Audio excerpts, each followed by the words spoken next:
Amy Lowthe, club soccer, Ross and Rovers. I think we were a very football-orientated family. Like, my dad is a big Man United fan, so we didn't have a choice, really, you know, that kind of a way. Football was always on the telly and different things like that. Yeah, well, my love for the game and for soccer and that, she followed on from me being a supporter and a player and coming to games and that, you know. She took it on from there then herself. We started off in a little parish centre group. I think we were only 6 or 7, and it was kind of just on a field like this. It was just a group of us. I think it was the priest was running it.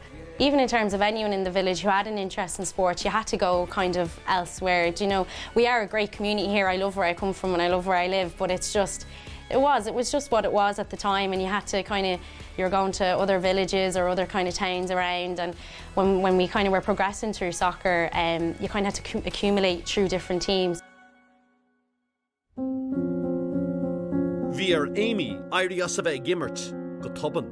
I got into a bad tackle over in Ashburn, and I'll never forget it. I just heard the unmerciful pop, and that was my hip.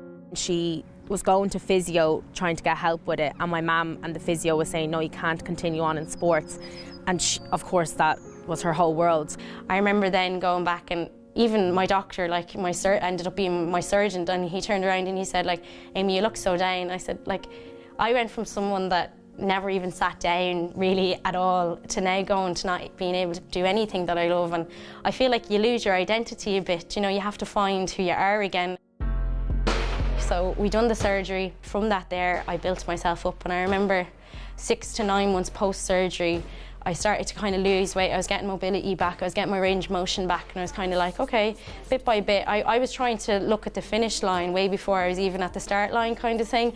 And I remember then going back and seeing my doctor, and he was like, you have a smile on your face now. And I remember then 2.5 years post-surgery, Mum brought me into Sports Direct in Drogheda, and she was like, look, buy the boots, see how you get on. And I went to my first training session then. I've never put myself forward like this. I'm very much kind of one that I was very content, you know, where I was coming as far as I did. And she didn't really want to do it at the start then, and then one day she just came home then and told me that she'd finished her application, that she sent it off. Very out of her comfort zone.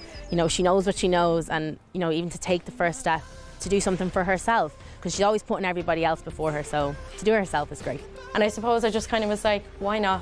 What do you have to lose, Amy? Yeah, I believe in Amy, and I believe that she can go all the way. She's a very determined woman, and she shows it every time she goes out on the field as well, you know. I want to show other people, from small villages, that they have, that's not going to hold anybody back.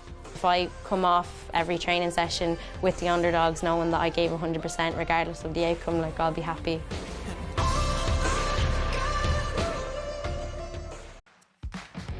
Underdogs, a go forward le Airgrid.